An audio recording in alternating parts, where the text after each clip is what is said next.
بسم اللہ الرحمن الرحیم۔ حضرت صفیہ نے کہا کہ میں اپنے بھائی کی لاش دیکھ کر انتہائی صبر اور ہمت سے کام لوں گی۔ ایک اور آواز گونجی، میرے چچا حمزہ نے قرابت کا حق ادا کیا اور نیک اعمال کرنے میں سبقت لے گئے۔ یہ وہ جملہ ہے جسے نبی کریم آقا دو جہاں حضرت محمد مصطفیٰ صلی اللہ تعالی علیہ وسلم اکثر دہرایا کرتے تھے۔ حضرت حمزہ کی شخصیت کی گہری تاثیر اور مقبولیت اس قدر زیادہ تھی کہ صحابی اپنے بچوں کے نام ان کے نام سے موسوم کرتے تھے۔ ناظرین گرامی، سوال تو یہ ہے کہ اتنے بلند مرتبہ اور نامور اسلامی شخصیت کی آخر 2 دفعہ قبر کیوں کھولی گئی؟ یہ تو سب جانتے ہیں کہ پیارے آقا محمد مصطفیٰ صلی اللہ علیہ وسلم اپنے چچا سے بے حد محبت کیا کرتے تھے کہ ایک دفعہ ایک صحابی بارگاہ رسالت میں حاضر ہو کر عرض کرنے لگے، میرے ہاں لڑکے کی ولادت ہوئی ہے، میں اس کا کیا نام رکھوں؟ تو رحمت عالم صلی اللہ تعالی علیہ وسلم نے ارشاد فرمایا، لوگوں، مجھے اپنے چچا حمزہ سے محبت ہے، لہٰذا انہی کے نام پر اپنے بچے کا نام رکھو۔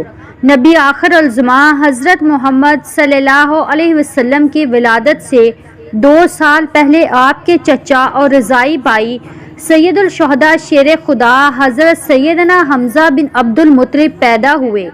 آپ کی کنیت ابو عمارہ تھی۔ آپ نہایت حسین و جمیل، دبلے پتلے، چوڑی چھاتی اور دراز قد تھے۔ آپ اپنے بھتیجے حضرت محمد صلی اللہ علیہ وسلم سے بے پناہ محبت کرتے تھے اور ان کی حفاظت میں پیش رہتے، بلکہ اگر یہ کہا جائے کہ ان کے سامنے ہوتے ہوئے کسی کافر کی جرأت نہ ہوتی کہ نبی کریم کے خلاف کوئی نازیبا لفظ بھی بول دے۔ اسی طرح اعلان نبوت کو 6 سال گزر چکے تھے کہ ایک دن کوہ صفا کے قریب ایک باندی نے آپ کو شکار سے واپسی پر روکا اور کہنے لگی، اے ابو عمارہ، کاش آپ پہلے آ جاتے۔ تھوڑی دیر پہلے ہی ابو جہل نے آپ کے بھتیجے محمد کو گالیاں نکالی ہیں اور ہاتھا پائی بھی کی ہے، لیکن محمد صلی اللہ علیہ وسلم نے کوئی جواب نہیں دیا اور چلے گئے۔ یہ سنتے ہی آپ جوش میں آ گئے، تیزی کے ساتھ خانہ کعبہ کی طرف بڑھے، بغیر کسی کو کچھ کہے سیدھا ابو جہل کے پاس گئے اور جاتے ہی اس کے سر پر زور سے اپنی کمان دے ماری۔ ابو جہل کے سر سے خون کا فوارہ نکل پڑا اور ساتھ ہی فرمانے لگے، آج سے میرا دین وہی ہے جو میرے بھتیجے محمد کا ہے، اگر کسی میں طاقت ہے تو مجھے روک کے دکھائے۔ آپ مدینہ تشریف لائے تو اسلامی لشکر کے پہلے علم بردار بنے۔ 2 ہجری میں ہونے والی پہلی جنگ میں آپ نے بے شمار کافروں کو جہنم وصال کیا۔ مکہ کے مشہور جنگجو اور پہلوان عتبہ کو حضرت حمزہ نے ہی ایک ہی وار میں ختم کیا، جس کے بعد پورے عرب میں حضرت حمزہ کی داغ بیٹھ گئی۔ شوال المکرم 3 ہجری غزوہ احد شروع ہوتا ہے کہ جس میں کفار غزوہ بدر کا بدلہ لینے کے لیے مسلمانوں پر حملہ کرتے ہیں۔ ان کا سب سے بڑا مقصد حضرت حمزہ کو شہید کرنا ہے، کیونکہ جتنا نقصان غزوہ بدر میں کفار مکہ کو انہوں نے دیا اور کوئی نہ دے سکا۔ جبیر بن معطم نے اپنے غلام و وحشی کو، جو کہ نیزہ چلانے میں ماہر تھا، اس کو لالچ دیا کہ اگر تم میرے چچا کو قتل کرنے والے حضرت حمزہ کو شہید کر دے گا تو اسے آزاد کر دیا جائے گا۔ ہند زوجہ ابو سفیان نے بھی وحشی کو کثیر انعام کا لالچ دیا، کیونکہ ہند کے باپ عتبہ کو حضرت حمزہ نے جنگ بدر میں قتل کیا تھا۔ چنانچہ وحشی نے حضرت حمزہ کو دھوکے سے کسی اور سے لڑائی کے دوران پیٹ میں نیزہ مار کر بے دردی سے شہید کر دیا۔ یہ سارا واقعہ اسی طرح بخاری اور مسلم میں روایت ہوا ہے۔ حضرت حمزہ کا پیٹ چاک کر کے ان کا کلیجہ نکال کر ہندہ نے چبایا، پھر ہندہ نے کافر عورتوں کے ساتھ مل کر حضرت حمزہ کے کان ناک کاٹ کر انہیں لڑی میں پرو کر ان کے کڑے، بازو بند اور پازیب بنائے اور انہیں پہن کر مکہ میں داخل ہوئیں۔ جب نبی کریم صلی اللہ تعالی علیہ وسلم نے حضرت حمزہ کے جسم کو دیکھا تو آپ صلی اللہ تعالی علیہ وسلم رونے لگے۔ آپ کے کیے ہوئے جسم کو دیکھ کر شدت غم سے آپ صلی اللہ علیہ وسلم کی آواز بلند ہوئی اور فرمایا، حمزہ سید الشہداء ہیں۔ مسلمانوں، ذرا ایک دفعہ اس منظر کو سامنے لائیے کہ جب حضرت حمزہ کی بہن حضرت صفیہ کو پتہ چلا کہ ان کے بھائی شہید ہو گئے، وہ ان کو دیکھنے کے لیے آئیں تو حضور اکرم صلی اللہ علیہ وسلم ان کو اپنے بھائی کا کٹا ہوا جسم دیکھنے نہ دیا۔ خیر، حضرت صفیہ لائی گئی۔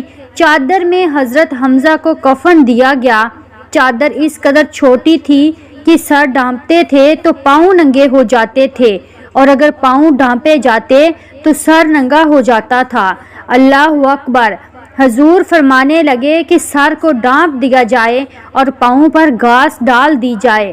حضرت حمزہ کی قبر کشائی کی پہلی روایات حضرت جابر نے بیان کی ہے، جسے امام مسلم اور بخاری نے بھی روایت کیا ہے۔